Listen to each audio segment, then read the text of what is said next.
So let's start with preservations of records. And we're going to do this in two types. The first thing is, I get a call again and again. Do I have to use that old Westminster book, right? And my printer won't run off the stuff. And how do I do this now? So the first thing I'm talking about are minutes and roll books. But then I'm also going to talk about other things that you need to preserve. And that's the clerk's job. So here we go. The starting point for that is you have to keep a hard copy. I know you just started, but I have 2 Westminster packets of blank paper. If anyone still uses them and wants them. Anybody want 2 packets? There you go. Okay, if you wouldn't mind passing them that way. 1 to each person. Okay, so thank you.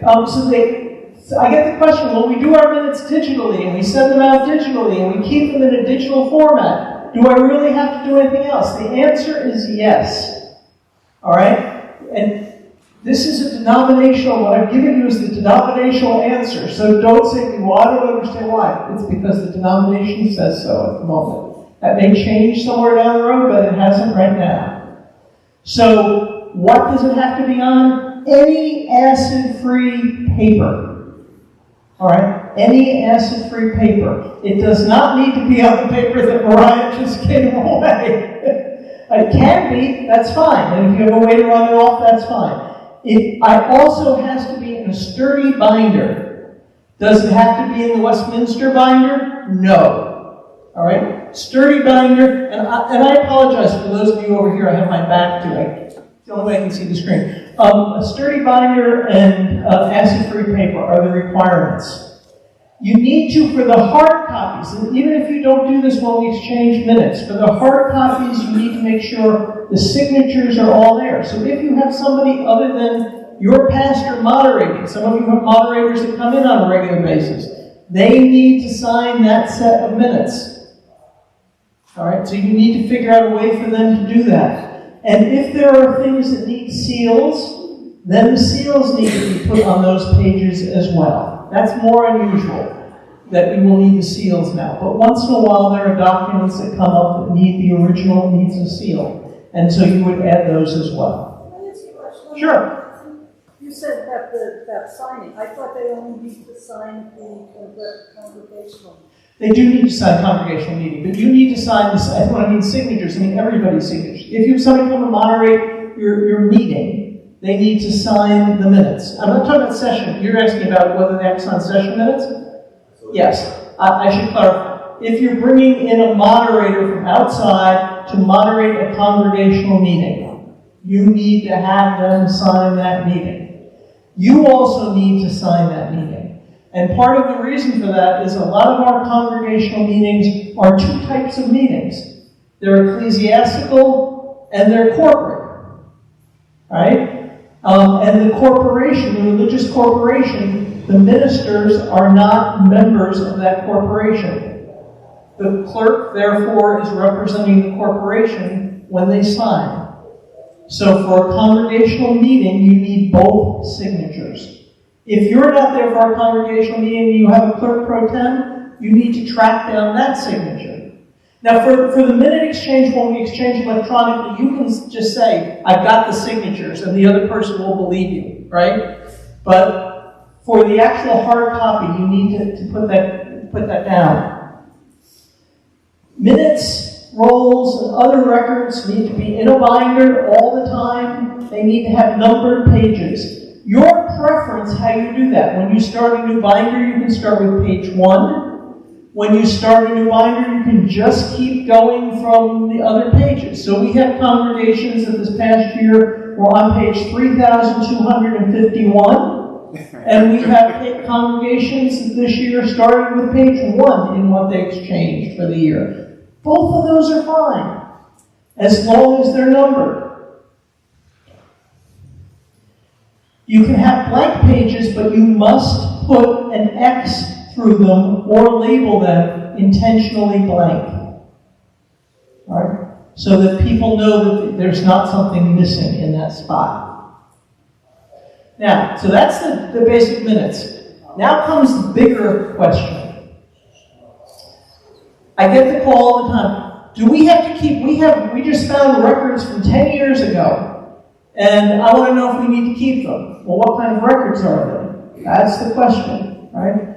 Here are the things, I'm going to read them to you if you're looking and you can't read them. Here are the things that you must keep permanently, all right?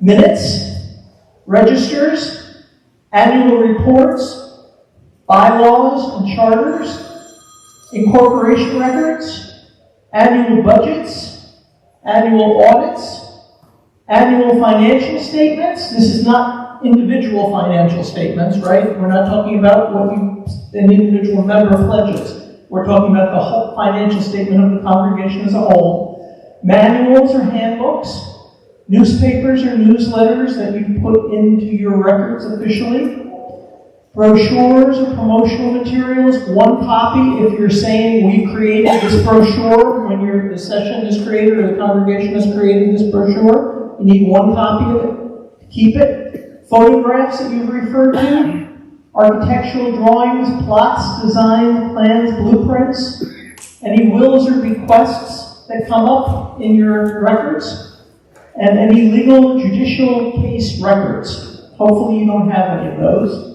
Those are things you're going to keep forever and ever and ever.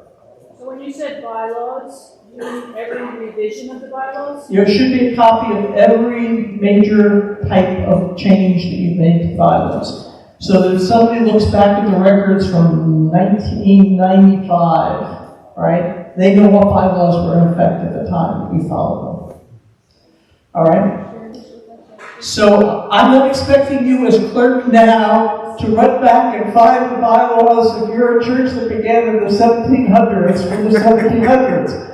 But what I am asking you to do is to keep track of these things for the future, right?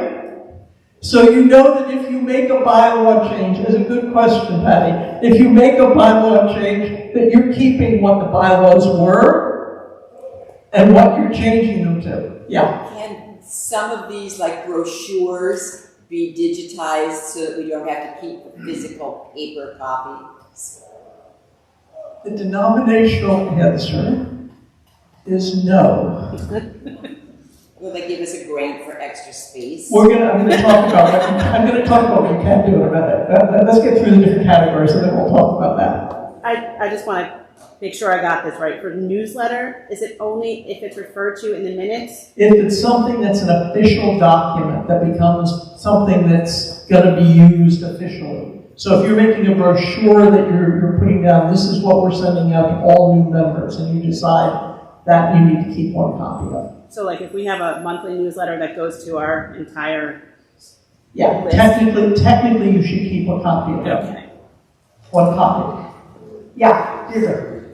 Susan, you mentioned the newsletters. I can't hear it. Sorry. And I'm not allowed to move. You mentioned newsletters. Are those only newsletters that are referred to in the minutes or all newsletters? Technically, all newsletters you should keep one copy of. Every week we put out. Every single newsletter. So if you're putting out a weekly newsletter, you should keep one copy of it. And I know where Christy's going again, like, where am I putting this? We'll get there. This is the denominational requirement. So here's the second thing. Now these are things that you can keep track of how long you need to keep track of, right? Loan agreements you keep for the time they're satisfied plus 20 years. Property appraisals, records of sales, 20 years after the sale, you can get rid of it. Personnel records and employee records you keep for 7 years after the person finishes employment. Contracts, if they're active, after they're no longer active, 6 years. Accounts payable, I'm not going to read all these right now, but accounts payable invoices, etc., all of those types of things around donations and expenses, those kinds of reports, they're 7 years. And when you get the slides, you can see the details of, if you have a question of is it cash or is it checks or whatever, you can look at that. Bank deposit slips, 3 years. Travel plans and arrangements, periodic financial statements that aren't yearly statements, invitations you send out, meeting notices, mailing lists, etc. You'll see the list of them, okay? So it is the clerk's responsibility to know where all of these are and keep track of them. So I'm guessing you all have like big offices in your church, each of you, right? Where all of these things are accumulating. So here's the suggestion. There is a wonderful group called the Presbyterian Historical Society. And they are paid to store stuff for any of our churches. And they're also paid to find stuff if you need something that they've got down there. We do this with the presbytery records. So all the stuff that you have to keep, we have to keep too. And when churches close, we have to keep all of that stuff from every church that's closed. What do? We send it down to the Presbyterian Historical Society. And then when somebody says, can you tell us about the nearest church that's closed, I think, to here is the Stony Point Church. This is the Stony Point Church. We call down and we say, can you tell us what records you have about this at the Stony Point Church? And usually within a day we get an answer back, a copy of the record that they've kept. All right? So that's an easy way to not be storing all this stuff in your church. All right? You can, for money, also ask them to digitize it so you have a copy in the church if you want the stuff that's not on your computers already. But that's for money. For storage, they're yours. That's part of what we pay for when we pay per capita and everything else, is for them to keep these things that you don't want to store in your building. So, along the way, somewhere along this year, what I suggest when you have some downtime is that you or somebody else in your congregation thinks, okay, here are the things we're not going to be looking at regularly anymore, that we don't have on the computer, or that we have on the computer and we don't need to look at in any other way. And you put them in a box, and you send them down to the Historical Society. Make sure you put your congregation's name on it, right? You do not put First Presbyterian. It will not help. All right? You put down the name of the full name of the congregation in the town, and they will file all that stuff. And one of the things they can do that we can't do, and the reason the denomination says you have to keep a hard copy, but they find a way around it if you send it down there, is because every time a new form of digitization comes out, they shift everything to that new form. So if you had sent things down in the days, do you all remember microfiche? Right? They would put it on microfiche. Once microfiche sort of became, well, that's sort of hard to have to keep that still. Let's change to like a electronic file and backup. They'll do all that. And then they also store, besides putting it online, they also store the hard copies. So if you really needed the hard copy, you could get it back in that way. But that's the easy way around the denominational requirements. Any questions on this? Richard, records of pledges, 7 years enough? 7 years.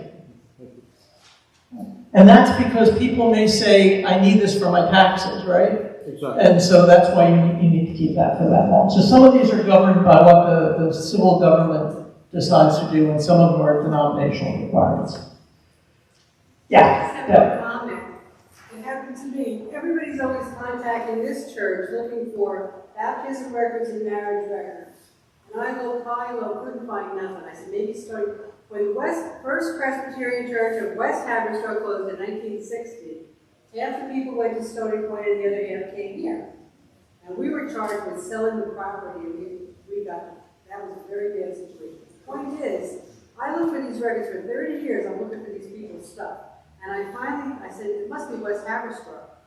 They closed the Stony Point Church. I had 4 boxes of West Haverstraw stuff showed up. It miraculously appeared, and they brought it here, which of course I brought it to the office, and it was taken down to Philadelphia. But I had someone looking for his parents' records, and I said, I gave him the Historical Society. I said, here. I said, all the records down there. And they were looking for it, and they couldn't find it. And sooner or later, it's going to show up. I know they just have to order it. But just, people take things. We had an elder in this congregation. When he died and his family sold the house, they came in and told me they were bringing me music. They brought the original pulpit Bible that was dedicated to the first minister. Like, What made you think that was your great problem to take this out of The this Historical building? Society wants all those kinds of Yes, things. exactly. They are trying to document a whole series. One of the things we're going to talk about today is the denomination is asking for us each to have, as a congregation, an anti-racism policy. They're trying to document the roles of racism and anti-racism movements within the presbyteries. They want the documents. They want the pictures. So they will take any of that. If you have pictures of your congregation over the years and you don't want to store them, send them down. They will love to have them, and they will put them together. Not only will you then have access to them, but they will use them to put together broader pieces of information as well. So it's really a helpful thing. So don't let things disappear. Send the Bible down, for instance, all right? And they'll take it. Okay, so I referred to the fact that we have new book of order changes. And the one that is going to be the most work for all of us as congregations and as presbyteries is this section. It says, and this is, some of this was in there before and some of it is added. It says, all councils shall adopt and implement the following policies. So if you're wondering, now that you've finished technically your manual of operations for this year, what I'm going to be asking for next year, here's a guess of what you're going to get, all right? I'm going to be asking for these policies from you. Some of them you probably already have. A lot of you have them in your manual of operations. But here are the policies. You need to have a sexual misconduct policy, and we've gone through how to do that before, and there's a model up on the Presbytery website under the session policies. If you go to that page, you need to have a child and youth protection policy, and again, there's a model already up for that. And you need to have a harassment policy and an anti-racism policy. What's the one before it? There's sexual misconduct. I'm not doing them in this order, the order that's there, because two of them we've talked about before. Sexual misconduct and child protection policies. You have to have those. Then you have to have a sexual harassment and an anti-racism policy. The good news in New York, if there's good news, is that I think most of you have heard about the harassment one before and have worked on this, because if you have any employees, and employees in this case include ministers, and we're going to come back and look at it, they must do yearly training, right? So if you don't have a sexual harassment policy, you can use the one for New York State. New York State requires sexual harassment training, and it has a little statement right on its website about why they require it. Just make that your policy, because we have to do it every year. We're going to do the sexual harassment policy that's required by New York State, and here's right? That's easy. All right, that's the easy one. The other thing that's been changed, I'll take a question one second. The other thing that's been changed is that every council now has to, and this is something that's going to be new for a lot of you, every council's policy includes requirements for boundary training, which include the topics of sexual misconduct and child prevention, abuse prevention training for its members at least every 36 months.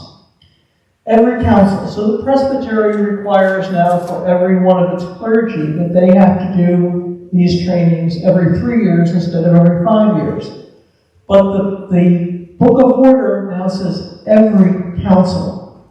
And there's a council at every level, right? So the council of the congregation is who? The session. So sessions must do these trainings at least every 3 years. And it must be documented in your minutes. All right? That's something that a lot of our congregations have not been doing, but again. Just a couple things. Could you just, the word boundary, okay. So I mean, some of us would have like a training day, annual training day, training and examination of incoming session members. That's not it. And we would discuss the policies of the church, but this is something... This is different. This is sexual misconduct, a boundary training, for instance. So we've just asked clergy to do what's called convergence boundary training. You could use that if you wanted as well for the congregation, but it's online. but it includes sexual misconduct, child protection, and what you do in relationship to children, and how many people should be in a room, and how you should deal with children, and so forth. Probably if you have Sunday schools, for those of you who have Sunday schools, you're doing this with your Sunday school teachers, hopefully. It includes social media. What should you and should you not be doing as far as social media? You don't put on social media something that says, I really hate this other member of the congregation and I don't want them to come back, right? That's an obvious one. But what should you be doing, and where are the boundaries there? And where are the boundaries financially?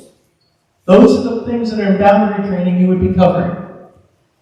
And so every congregation should have their sessions covering those at least once every 3 years. And the theory is every 3 years, since most of our congregations, not all, but most of our congregations have rotation elections of every 3-year terms, then everybody gets this at least once in the years that they are on session in that term. That's the theory. Right, What Christian? was the name of the company again that you said had an online? Convergence. So Chip and Tammy will be doing it. So they'll have the link for it as an example. All our ministers will do it as their terms come up now, Convergence. But there are other programs too, I mean, that you could use. Some congregations are using for the child protection, Darkness to Light, for instance, as a program that does a good program. Faith Trust Institute does a good program. There are lots of different things that are there. Yeah, please. Is there a time requirement for the training? For how long it is? No. No, you must do it every 3 years. It must, like the sexual harassment training, which we're going to look at the requirements of soon, it must be somehow interactive, so that it's not, it can be you answering questions online, which is what Convergence is, or it can be you having a discussion as a session, however that is, but you must be doing it every 3 years. Is there a list out there, or can we get one of the different trainings and where to do? I'm gonna point out some of them, so bear with me. We're just not there yet, but and you had a question, did I get it?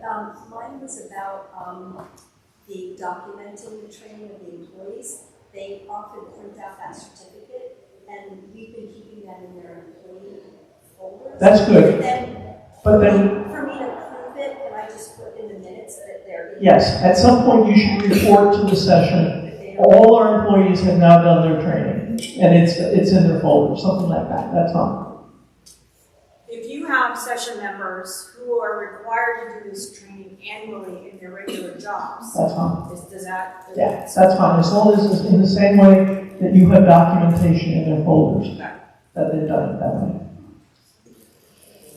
So, one thing I do want to flag that's different as far as the sexual misconduct and child protection policy, because we've had this come up now several times in this presbytery, and New York is different from 48 other states in this way, is what has to do with mandatory reporters.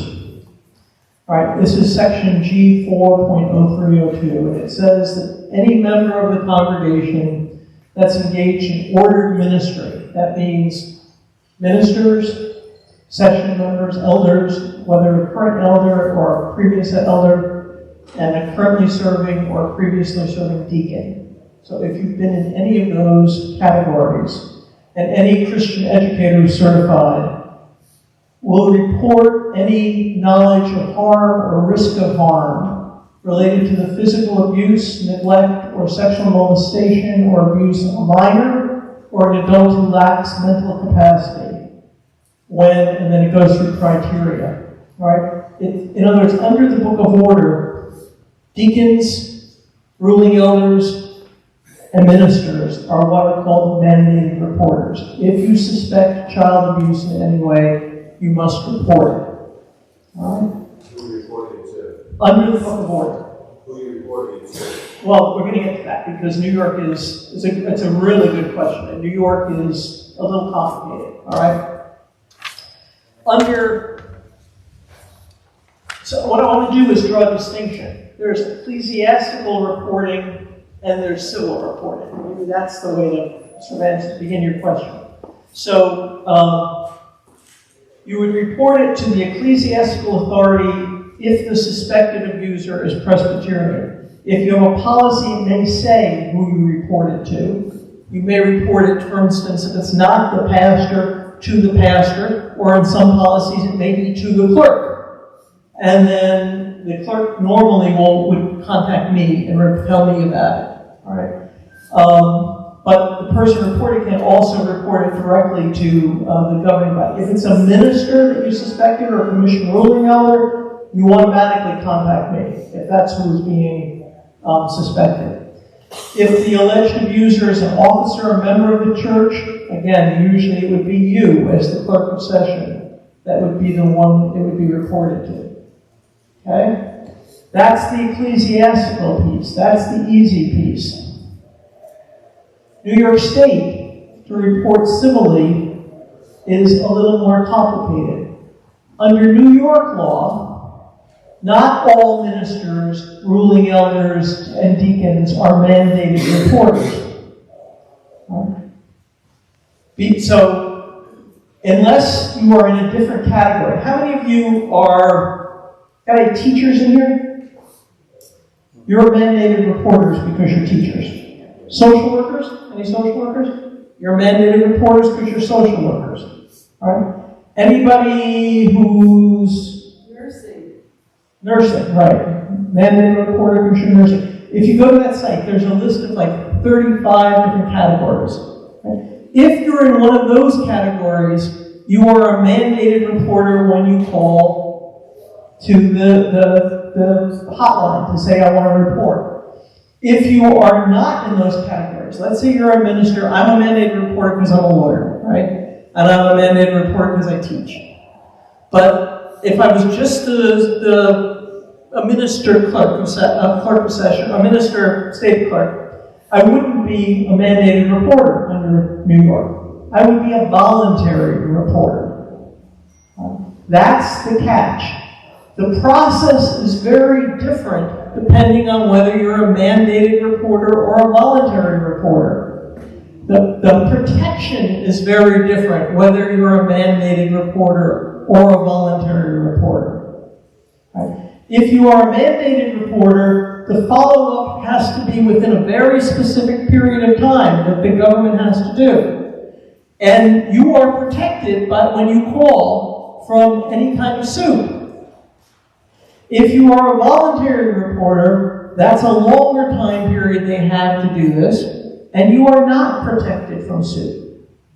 So if the person who you were reporting, I think that so-and-so is abusing their child, all right, you got to report it under the denomination, because you're a mandated reporter for the denomination. But when you call to make that report, if you're not in a category, you say, I am a voluntary reporter. All right? Because otherwise, that's the head check. It's only, Louisiana and New York are the only two exceptions to the rule where any religious person reporting because of their ordination, so that would be for us, ministers, ruling elders, and deacons, are not mandated reporters. All right? New York is different. And we can sometimes talk about why that is and the lobbying that happened when this law went through and why it happened and so forth. But what matters right now is that you report the right way if it comes up.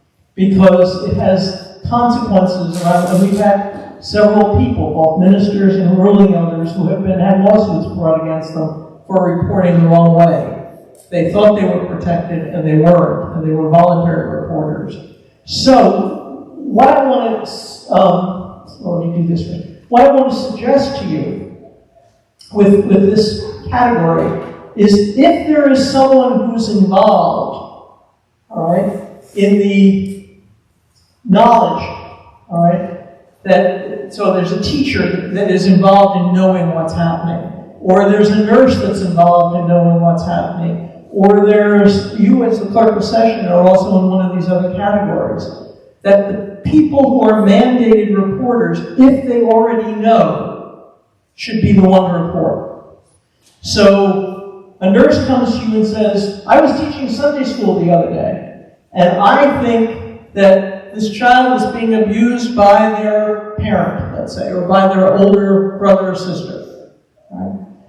And you're not a mandated reporter under New York State, but they're a nurse. So guess what? They are, right? You stand with them and you let them call and make the mandated reporter report. All right? You know what happens, that's your obligation, and they've got coverage and it will be followed up on, and you will not be the one that will be, as a voluntary reporter, be liable. If you as the clerk are covered as a mandated reporter by New York State's list, then you go ahead and do it. I'm not suggesting you contact if the person wouldn't know. I'm not saying go around and say, we need to report child abuse. Is there anybody in here who is a teacher or a nurse? Because we've got a case and I want to... That's not what I'm saying. This is to be as confidential as possible. But if there is somebody who already knows because of how it's come up, then that's what I'm suggesting. All right? Any questions on it? Yeah, please. Sorry, just to clarify, you're talking about the state reporting. I am. The state not about the ecclesiastical. Right. There are parallel tracks. So you would be reporting it and following up on it in the congregation ecclesiastically, or if it was a minister, I'd be following up on it. At the same time that the civil action would be going ahead.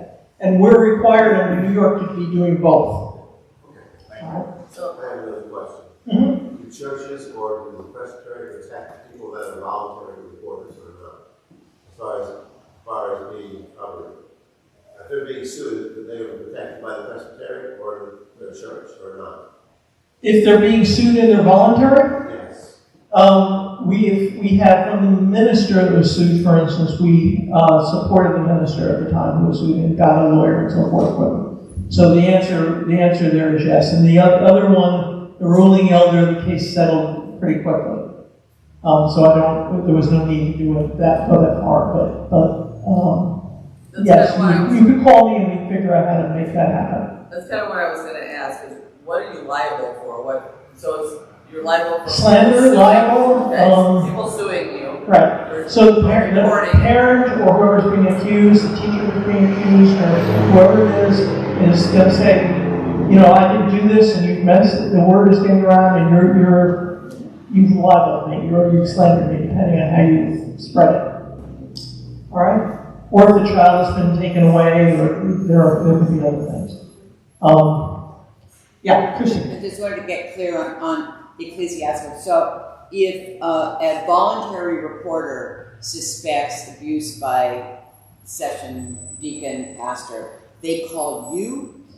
If it's a pastor, they call me. Okay. If it's a member of your congregation, they contact you. And do you then, if a mandated reporter has a concern, do they about ecclesiastical? Do they also call you?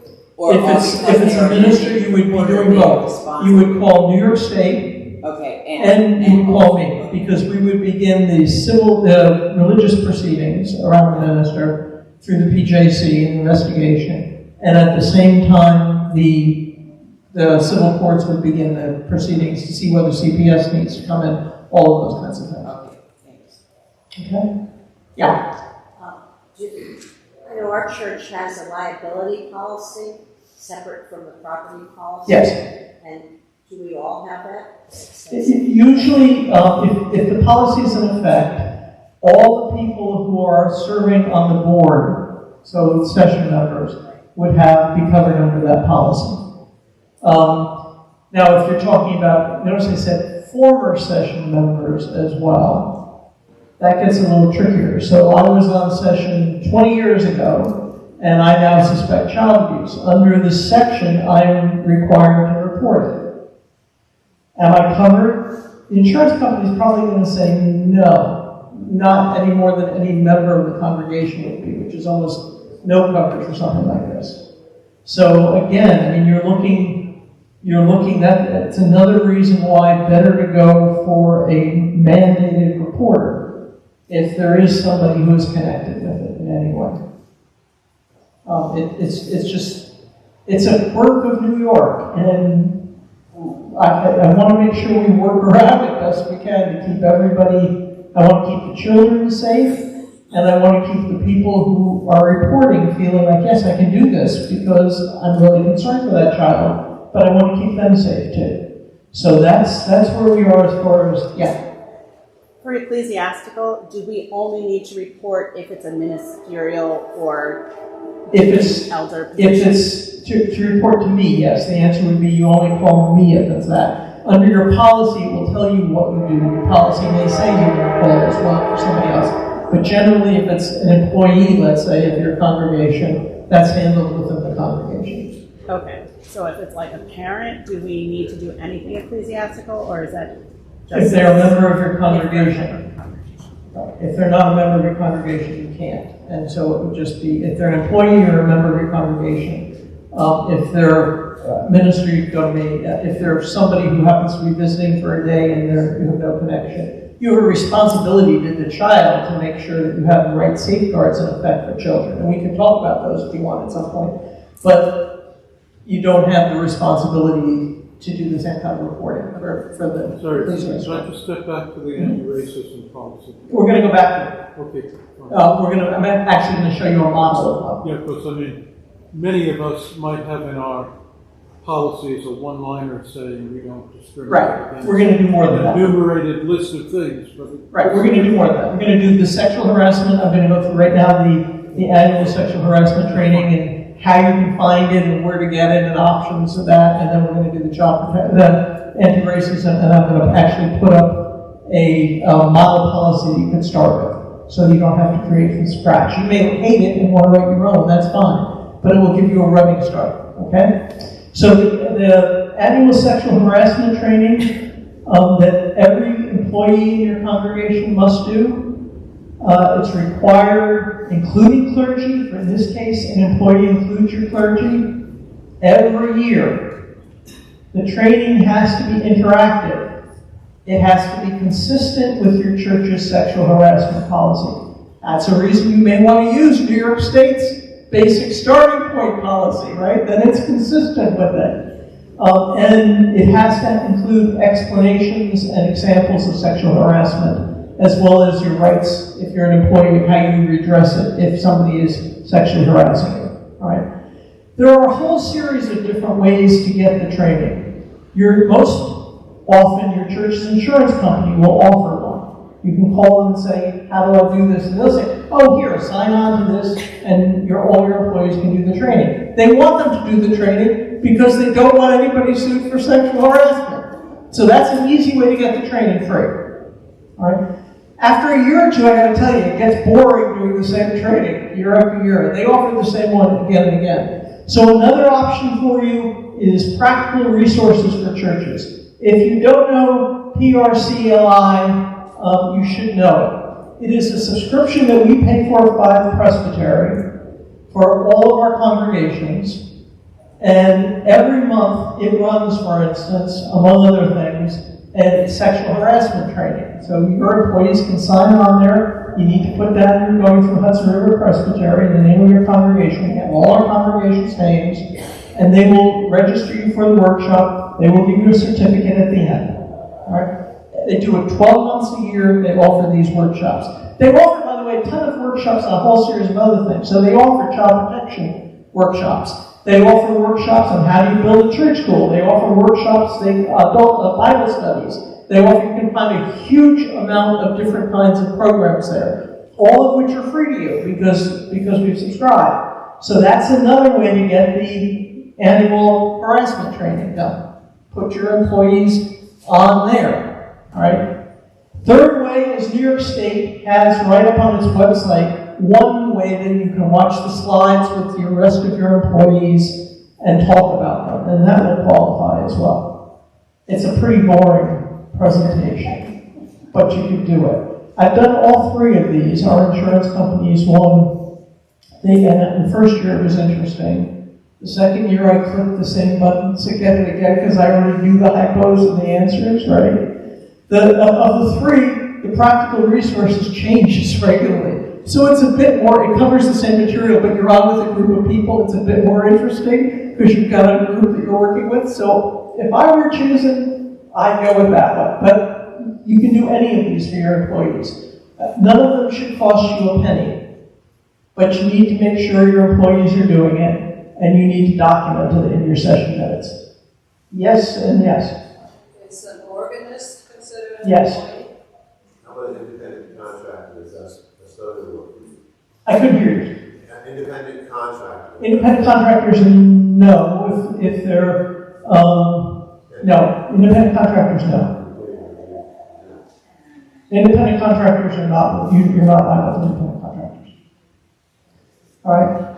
Any questions on the sexual harassment? Yeah.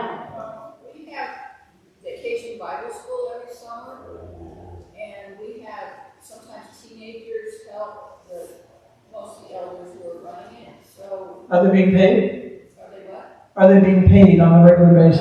No, then you're okay. These are only employees. Okay. So they still need to follow whatever training you need for child protection, so they know not to be in a room. So, for instance, I always, when I do trainings for groups, I always say that they say, can we use a teenager from one of our people? And the answer is you should have, if you're going to use a teenager, they should be probably at least 5 years older than the oldest kid in the room with them, number one. And number two, the second person should be an adult. You should have two people in the room usually, right?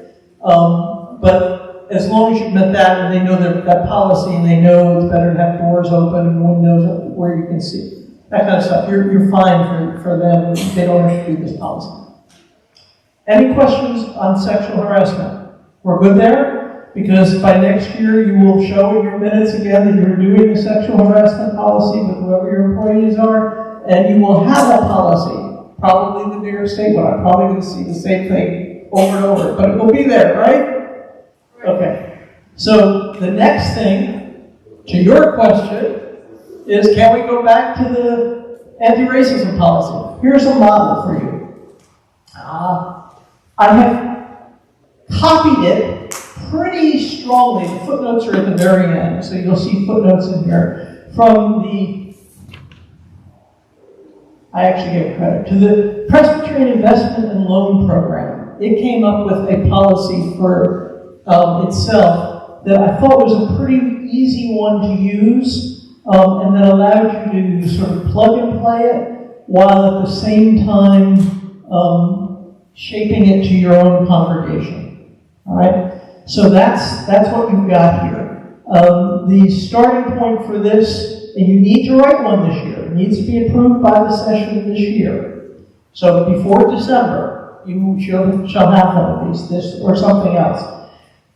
It starts out with the first part is basic background, right? Using statements from the PCUSA, a report done on fighting racism, a statement from the Presbyterian Historical Society, and a statement from Presbyterian Women. That's what you've got on the first page, explaining why it's important for us to have anti-racism policies and why in a congregation, a denomination that is over 85% white, we need to come to terms with the implications of the work we do and the audience we reach, and how we are, as a denomination, entrenched in legacies of racism, white supremacy. Okay, so that's the first page. The second page is what your congregation is going to do itself based on the fact that we live in a world that's racist. Right? And here are the things that are in red are suggestions that PILT came up with. If you like them, you should put them in. If you're going to do them. Whatever you choose to put in here, it could be 1 line, it can be 15 lines, it's up to you. What is your congregation's commitment, your session's commitment? Among the things they have here is repenting of the role we collectively and individually have played and continue to play in creating and maintaining white supremacy and systemic racism, providing anti-racism and cultural humility training for employees. If you're going to put this in, you must provide that training for your employees. If you're not going to provide the training, don't put it in. Because now you've got a problem, right? Somebody is at your church and they think that they have a racist comment has been made against them, let's say, by one of your employees.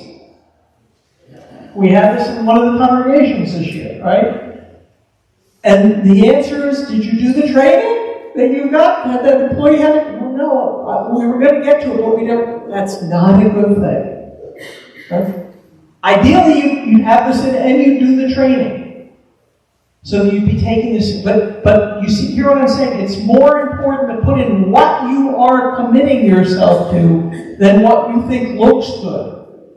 We want to take it seriously. Developing and implementing practices and strategies to disrupt and dismantle racism and oppression in the church and the world. You can choose how you do that, but you want to be working on those practices then. Striving for racial equality in recruiting, hiring, and retention of employees.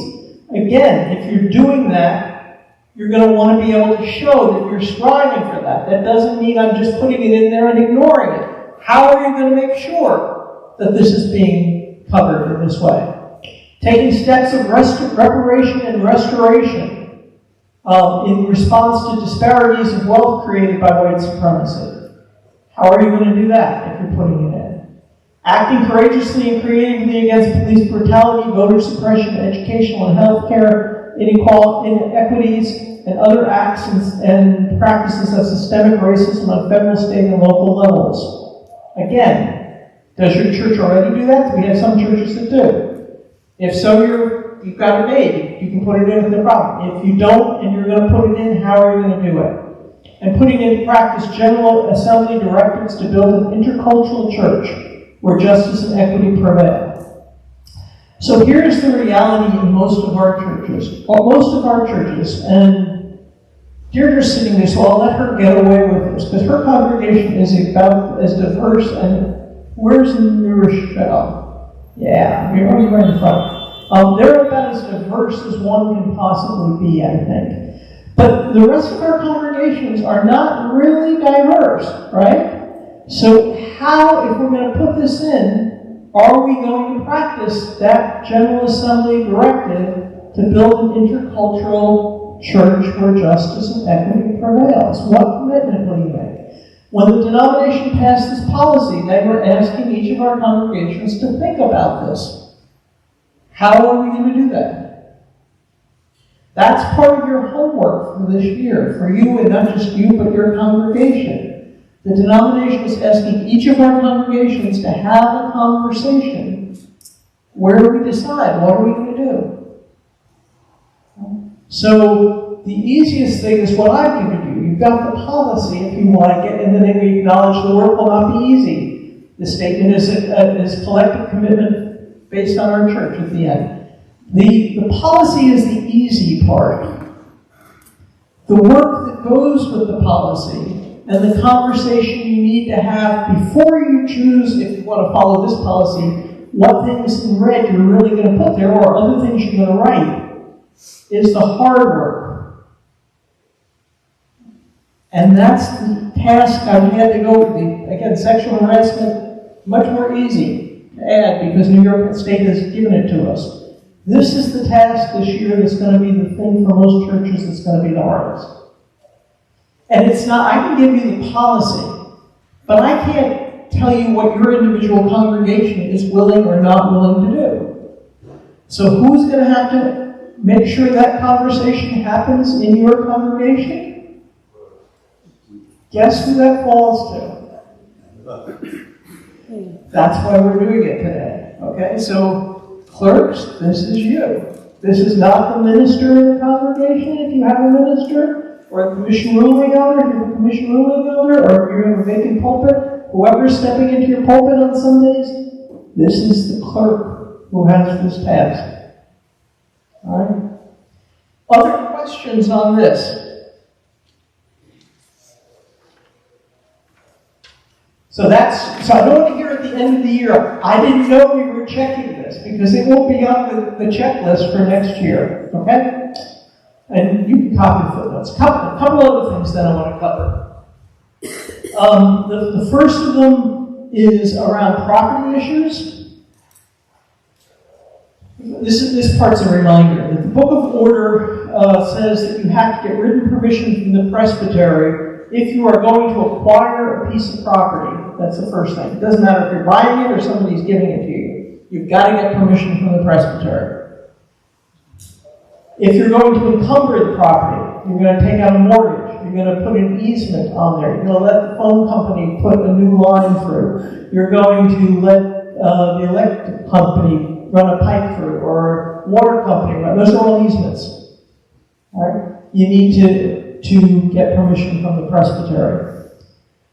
You're going to have a lease on your property that's more than 5 years. You need to get permission from the presbytery. Or you're going to have a lease for the purposes of worship. So a lot of our congregations have other congregations worshiping in their buildings.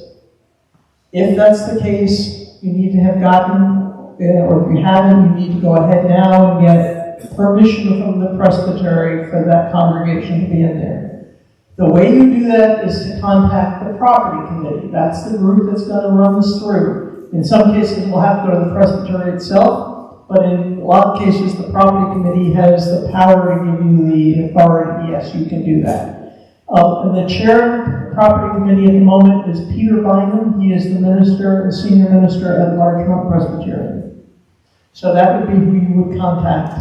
Property committee meets on this coming Tuesday, actually. First Tuesday of the month in the afternoon. So if you're aiming to get things through with them, that's where you would go. You say lease. Yeah. Back and then front and then... Yeah, the lease part that's not like a shared... Is any agreement that you're entering with another group, what you're calling a usage agreement, a lease, a whatever, if it's for 5 years or more, or if they're worshiping in your space. So whether they're worshiping in your sanctuary, or they're worshiping in your fellowship hall, or they're worshiping in one of your classrooms, if it's worship they're doing, you need to get permission. Is it for 5 years, or is it a year? If it's a year, you don't need to. And if you can renew year by year by year without getting permission. Unless it's worship. Worship is if it's 2 days, technically, you need to get permission. Technically. Nobody is going to, if somebody's church floods and you say, come over and use ours for 2 weeks, nobody is going to get upset. But if you have a group worshiping in your space on a regular basis, the property committee should be contacted to say, we have the Seventh-day Adventists are worshiping and sharing space with us. Or the Bible church is sharing space with us, whatever it is. We do have an organization that works in our sanctuary, and so we prepare a release every year before we renew the lease and we have to go back. If it's year by year and it's not worship, It is worship. it is worship. No, you need to get permission. If it's the same group, you can just get permission once. And then we have permission. And then you can just renew the lease year by year by year. All right. Other questions in general on this? Deirdre? I'm just curious as to what the rationale is for having to have this security. I got the first part. What direction? I'm curious what the rationale is for having to have presbytery approve these property issues, arrangements, or I got you thinking of the letter. why is that? What's Why? the reason or the rationale? Why? It's in the book of order. The denomination passed it more than years ago than before I became clerk, so I don't know why. They want to know, they want to make sure presbyteries know that there are worshiping groups in their space. Property is presbyterian property anyway. The property is denominational property, and the presbytery is, that's probably the reason they say. It's like if you ask me, why do they ask the questions they ask statistically? I can't tell you. I just know you have to fill it out like I do. So I don't know beyond that. But technically, the denomination owns all of our property, and the presbytery is the one that's supposed to make sure that the denomination is the one that owns it. So I guess they want us to keep track of who's in their buildings. You said maybe not for a one-day thing? Yeah. A wedding or funeral or something like that The reason might not be a congregation member. Right. The reason I said not for a one-day thing is because COM has, for instance, said if a minister is doing a wedding, coming in and doing a wedding one day or not, if they're not a minister, you don't have to ask COM permission. So I'm assuming that the property part would go the same way. Other questions on that? Sorry, We're really in the process of negotiating for a cell phone tower in our steeple. Right. And I thought we had to get it approved through, it's either the technology committee or the cell phone committee or something like that. We also have to go. No, from the Presbyterian perspective, the cell phone tower would go through the property committee. And if it's a long lease in the cell phone tower, it would go eventually to the Presbyterian meeting itself. But it comes to the Presbytery through the property committee. Because they're the ones, they're also, I think the property committee is really trying as well to be helpful here. They will say, have you, for instance, thought about whether you want a clause in that if it's a cell phone tower that says, you know, Sunday mornings we don't want people going up to the cell phone tower while we're worshiping. If they don't see that in what you're proposing, they will point that out. Things like that. So they're looking to make sure that things will work well for you as they look at these for you. So that's the general property permissions. I want to talk about historic landmarks. Yeah. Joyce, go ahead. Clarification regarding the leasing of churches worshiping on our property. If it's a 5-year lease, we need to get permission. If it's a 2-month lease, you need to get permission. If they're worshiping. 5 years, if it's any other group, so you decide you're going to have a nursery school come in, or you're going to have a yoga group come in, or you're going to have I'm trying to think what other food pantry come in, or an outside group that's in there. That's 5. You're giving 5 years. That's approval. But a worship committee, a worshiping group, it's right away. Technically, you need to tell them the property. And that, just to clarify, any existing worshiping. Yes, if you haven't gotten it. You have to go back now and get retroactive. If you have not gotten it, yes. Some congregations in the last 2 or 3 years have put it through. But if you have a group that's been there, let's say 15 years, and it's never gone through the property committee, you need to bring it through the property committee. They're not going to say, no, this is a terrible thing, and no, you can't do it. You're meeting the denominational requirements by putting it through. That's what we're doing here. Yeah. We are nesting with the Korean church through a covenant. Right. No, they're both Presbyterian churches, so you're okay.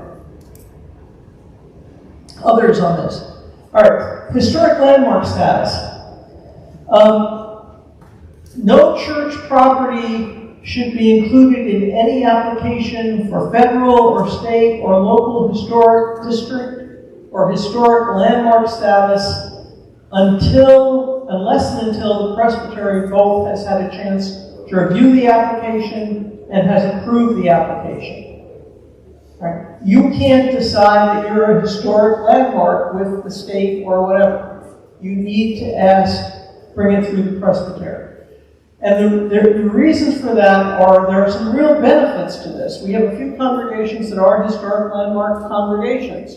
And there are real benefits to it. One of the things is it's emotional and spiritual good feeling, and you're going to keep the building, and that's looking great. And there's some small grants you can get for it as well. It costs us a lot of money. It costs us a lot of money. But that's the second part, right? The second part is you have to keep it the way it was.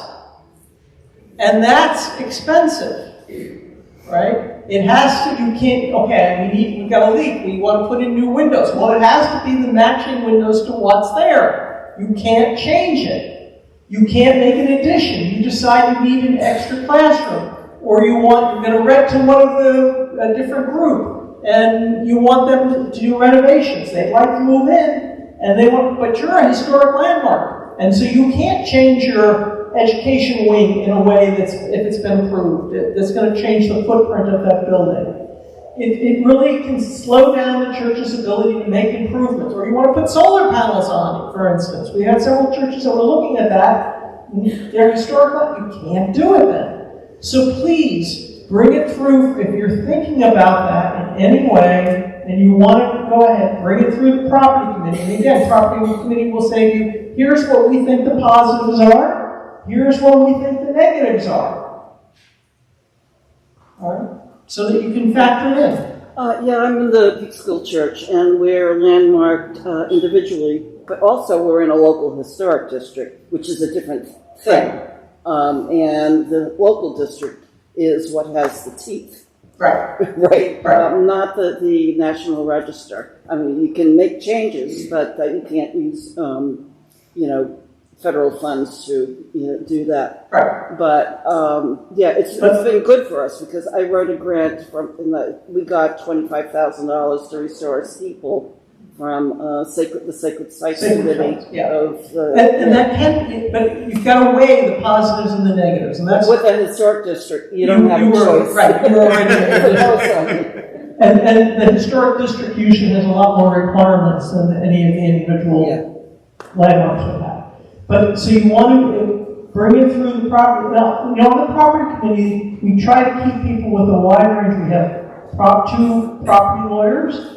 We have real estate agents who know what to look at from that perspective. We have people who are construction people who know what to look at from that perspective. So the goal is really, they want to look at it with you and say, have you thought about this part? Have you considered this? That's what they're aiming for. So please bring things through them if you think that you're going to consider this in any way. Questions on the historic landmark? Yeah. So we were sort of playing with this a little bit. One of our members, their daughter, has a historic home in Kingston, and she got some sort of status. So she was sort of looking into it, and we brought up these questions on, just what you were saying, if you change the window and make sure it's not that country or whatever. What was something like there were two different categories? Do you know if there are some sort of like historic status? There are a whole series of different categories depending on where you are located in the presbytery. There are local, in some cases, local registers you can be on. There are county registers, there are state registers, there are federal registers. And there are districts and there are individual buildings. So it's a pretty depending where you are, it's a pretty complicated thing. Which of them might be good and which ones might be. Once you end up, sort of in your case, once you end up in a district, you don't have much say. So then we're talking about a whole different thing. So you have to weigh it in depending on what you're asking for there. I went through this 25 years ago. I filled out a 15-page application. They came down from New York State Historic Parks and Recreation, John Bonifati, and Walter Sedgwick, who was the preservation architect, who I'm still in communication with. He's been here several times. And he actually helped us with a few things around here. The point is, property budget said no, because if we let you do it, everybody's going to want to do it. That was the answer I got. So I said, okay. Another happened, it was our 150th anniversary, so I went to the PCUS of A, and on the front door over there, you'll see there's a little placard that says, Historic Church, Presbyterian Church, and it's church number 400 we are, in the whole Presbyterian scheme of things. Of course, there's no money, there's no anything attached to it, just to say we've been here a long time, and with God's help, we'll stay here. But it's a whole new process. But Walter Sedgwick, Walter Sedgwick is based over in Westchester. He's really good with understanding how the buildings work, and he's been valuable to us. So of course, we pay him buckets of money because we don't have any other ways to do it. But he has, he knows how he understands how these buildings work, this old building, and he's a really good resource.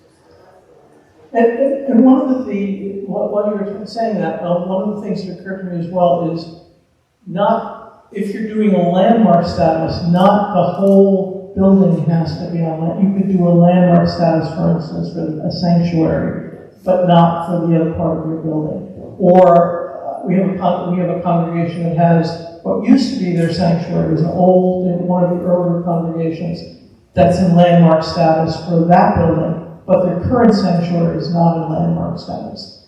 So, you want to weigh these things. There are some advantages, there are some disadvantages. It depends on the individual circumstances, but it needs to come through property so they can help you do that. The last thing on that, Susan, too, is that my understanding, as long as you're not, when you're in a historic district, there's local people that have their nose in it, and that's going to be different. But just the national register, they've actually torn physical buildings down and left a little sign out front that says, formerly site up, blah, blah, blah, blah. So it's only when you're in a historic district that you're going to Yeah. All right, so I'm going to switch gears. The winning question for this year, for some reason, was what do we do about executive session? And I got more questions about it than I've gotten, I think, in all the years that I was state clerk together. I don't know why that is this year, but it's like one congregation after another. So try to be proactive for any of you who haven't asked the question yet, but probably will this year for one reason or another. Here we go, right? Executive session, if you're looking for it in the Book of Order, it's not there. It's in Robert's Rules, how you do executive session. All right? And what executive session is trying to let you do is take all session minutes, all session meetings technically are open to members, right? They can come in. Executive session closes that. It basically says, we want to keep this information confidential. And so we are going to take a portion of our meeting and we're going to be, Presbyterians don't like this word, but we're going to be secret. All right? We're not going to let anybody who wants to be in the room in the room. We're only going to let session members be in the room. And we're going to impress on them along the way that the material we're covering is confidential. And so when they go home and they say, or if you're on Zoom, when they go to the next room or whatever, or even better, if they're on Zoom and you say to them, we're going into executive session, you need to be in your home, if you're doing a Zoom meeting, in a place where no one else can hear you while you're on the Zoom call right now. That's what executive session means. It's confidential. If you violate the confidentiality, actually Robert's Rules says you can be brought up on charges for breaching your fiduciary duty. So it's a really serious thing to go into executive session. It is closed. That means nobody but the session members, with one or two exceptions. If the reason you're going into executive session is because there's an employee who's involved and you want to have them there, or there's somebody who's bringing you witness information, you can invite them into that executive session by invitation of the session. But the room as a whole is otherwise closed, and nothing that's discussed in that session is to be talked about outside of that session. What about the minutes? How about the minutes? We're going to get to that. That's where we're going. That's the biggest question. You got it. That's exactly where we're going. So what do I do about minutes then? All right. So afterwards, if you're handing out documents, here's your police report that we're looking at. Here is a budget that we're concerned about, and we don't want it going out. Any documents that are shared during executive session are to be destroyed. Your job as clerk is to collect every piece of paper that's handed out and to shred it. All right? It's all question? I have a question. Mm-hmm. You're aware of the situation in Monticello where we had terminals. Mm-hmm. I have heard W-2s that showed she grossed out her salary way above her. I have to shred those documents. I don't keep them. No, you can keep them you can do several things. You can't, if you hand out copies of them to the members of session. They were the only ones who saw it, and John. But did you hand out copies to everyone? Every session member. And did you get them back? You need to get them back. And then you need to shred them. Yeah, that's why we're doing this. You couldn't have, I mean, it's not in the Book of Order. But what you need to do, and the point is you're trying to keep this, by going into executive session, the point is nothing is going to leave this room. That includes paper. When we had that session meeting, we didn't call it an executive session, but it was just a session, Jonathan and myself. If you didn't call it an executive session, technically you don't have to get the paper back. But ideally, it should have been an executive session. All right. So you can decide, make it an executive session and get the paperwork back or not. All In right? a case like that, or any executive session, can you keep the original copy? Yes. As the record. But Yes, then and we're going to pass talk. out. Yes, and we're going to talk about what you do with those documents in a moment. The minutes should show that there was a motion to go into executive session. Yes. So it doesn't say that, and you didn't. We haven't gotten to the minutes, but we're getting there. I promise you, we're getting there. Both the executive session minutes and the session minutes. And it requires moderators still. The executive session meeting requires moderators. Is the executive session require moderators? Yes, unless somebody's going to moderate that meeting. I got it, Casey. 5 minutes. I got it. Thank you. So somebody's going to moderate that meeting. So yes, there should be a moderator for that meeting. If it's ideally, it would be the minister would continue to moderate. If the minister is the issue and they're being removed from the room at some point, then the minister will appoint a moderator before they leave the room. All right. How do you move into executive session? You begin by making a motion from somebody. It's seconded. It's debated by the people. May say, I don't want to go into executive session. And then you vote, right? A majority vote. That shows up in your regular session minutes. There was a vote to go into executive session. All right.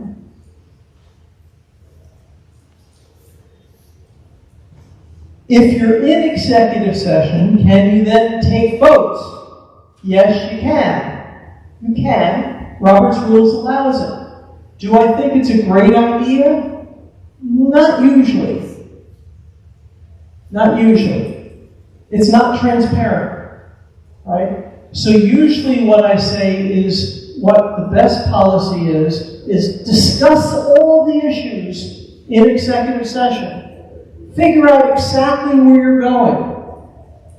All the sheets of paper you needed that gave you the information or whatever it was, have all that conversation in executive session. Come back into your regular session meeting and pass the motion. The motion can be pretty, the employee, using your example, the employee we talked about, we are moving the blah, blah, blah, right? And that's still confidential. It doesn't have all of the information that was handed out in executive session, but it's transparent enough that people know. Otherwise, you know what happens? I don't know about you, but the congregations I've served, there's always been 1 or 2 people that read all the session minutes. They go up on the board and they read them. I had one person who corrected the grammar all the time for the congregation. It shouldn't be this word, it should be this word, and they read them.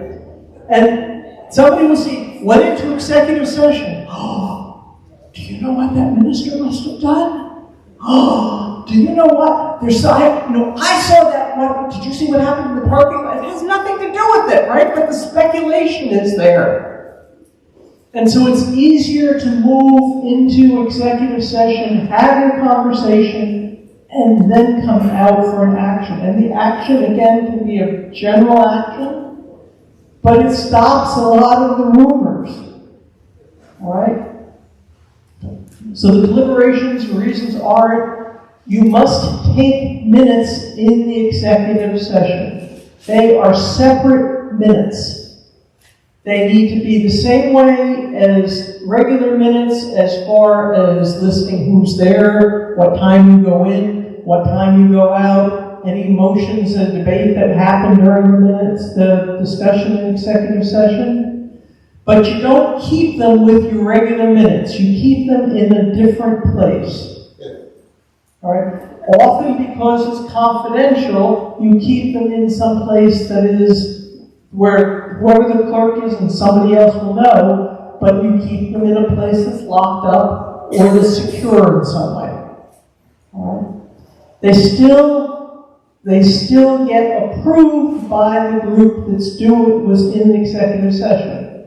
So, your regular minutes are going to say we went into session at this time, we came out at this time, and will be approved just like any other regular session minutes, right? Everybody with me so far? So that's what and any motion you take after you come out. For the time you're in executive session, you will have a separate set of minutes. And what you will say in that section is the names of people who are there, and you go all the way through that. When it's time at the next meeting, let's say, to have those minutes approved, you will excuse anybody from the session table for the moment, or from the Zoom. You'll move them to the waiting room if you're on Zoom, and the reason you're excusing them is they weren't there for the discussion. And if anybody has a question about those minutes, they shouldn't be hearing it. So an absent session member is not brought up to speed on what happened in the executive session. They missed it, too bad. All they see is what's in the real minutes, the regular minutes. All right? So everybody who wasn't there goes out of the room. You vote on the executive minutes. Now somebody's going to say to me, how do I take minutes of that and get that approved? This is not an infinite chain that never ends, right? The second vote, where you will say in the session that we went into an executive session to approve the minutes of the other meeting, is Robert's rule said automatically approved. If you do not need to keep going into other session executive minutes. All right, so there's only one set of time you need to approve the minutes of the earlier meeting. Everybody with me on that? No. No. So, in your regular session minutes, you note that you approve the executive session minutes? Yes. Yes, but you need to also vote on actually approving it. But when you put it in your regular session minutes, this after it's been approved, that's the end of it. You don't need to keep going to executive session. Right. Otherwise, we'd be at executive session forever and ever, right? Yeah, done. So, in the executive discussion, you vote to adjourn your executive session, you turn back to your meeting. Right.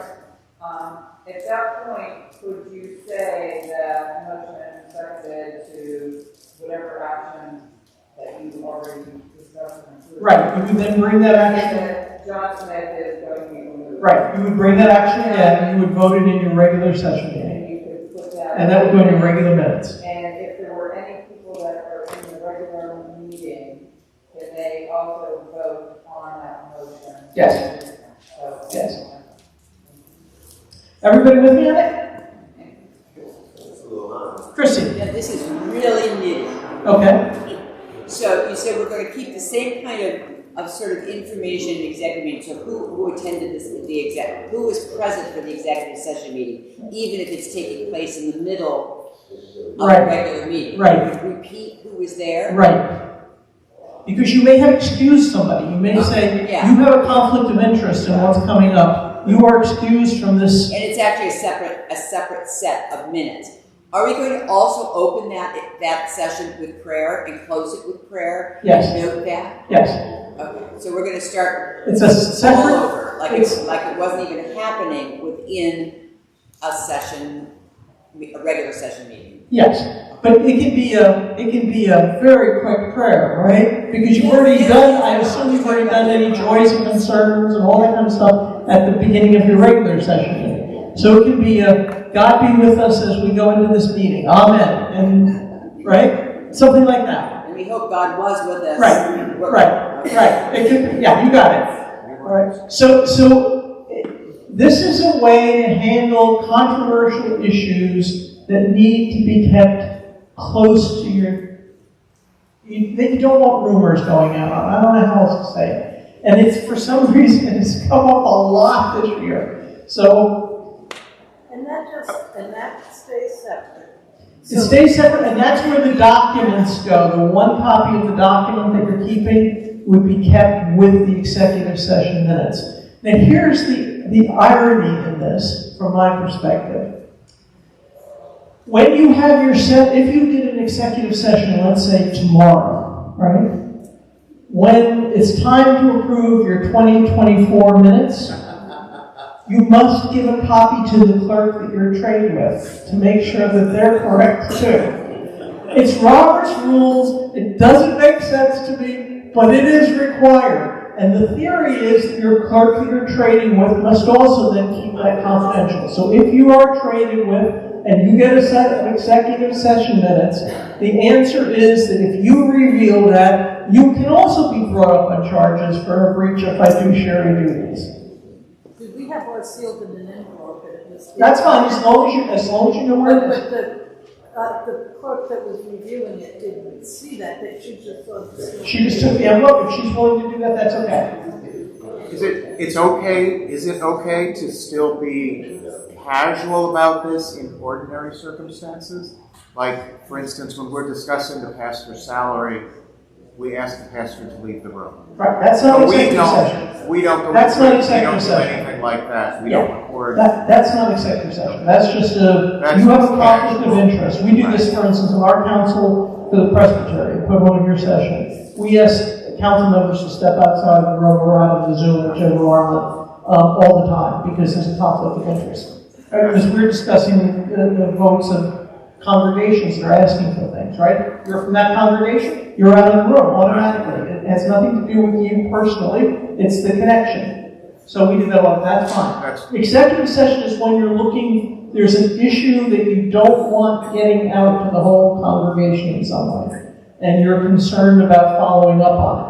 That's when you go to executive session. And the last bullet, that implies that church members have no access to records of what happened in executive session. Church members may not see the records of executive session. So they can't go to the clerk and request to see They cannot. Executive session, that's one of the reasons you do this, right? So they can see that there was an executive session meeting. And that's what I'm saying when I'm trying to hit the balance of the action appearing so that there's not a huge amount of speculation that congregations don't need, but the discussions are all something they can't see. They can't see who was the guests invited into the room, who those guests were, etc. I'm sorry to bring this back up, but I'm still not clear. To approve the executive session minutes, we have to go into executive session? You have to, yes. Okay. You have to go back into executive, only the people who were there originally. And then, but only once, you don't have to keep, because you're going to put down in the regular session the executive minutes were approved. That's the only place you're going to put it. In other words, you're not going to make a second set of executive session minutes. That's where That's what I'm saying. It just goes into your regular session minutes that the executive session minutes were approved, instead of this ongoing cycle. Yes? Susan, in terms of the clerk review of minutes, my practice has always been to delete everything I get from the other church, except for my review form. That would be good. On file. And, unless you think there are reasons not to, I think this is a good practice, because in this day and age, electronic information can be mined by unscrupulous parties. You will note for the presbytery, the exception is we kept a copy of your manual of operations. Pardon? You will note to say to the presbytery, when you all submitted copies of manuals of operations, we kept those. Yes, I realize you kept because what you do is up to you. But I'm just saying for myself. But I'm just saying as an example, we did keep those because when we get questions in the office, I usually say, so what is your manual? I say, well, I don't know. I can look it up. Right. But nevertheless, we would appreciate, or I would appreciate, you not like putting them online. Right. We do not put them online. There may be things in them that could be used. By unscrupulous people in the future in ways that we don't anticipate. Yes. For instance, there's financial information. Shop around for people rich enough to see. we would not. We will make sure. We would make sure that everything where we would use it would be Emily. It would be the people in my office who would be having access. No problem at all. You're saying when we do the minutes review, if we have minutes from the executive session, we do have to provide that to the church of Nashville.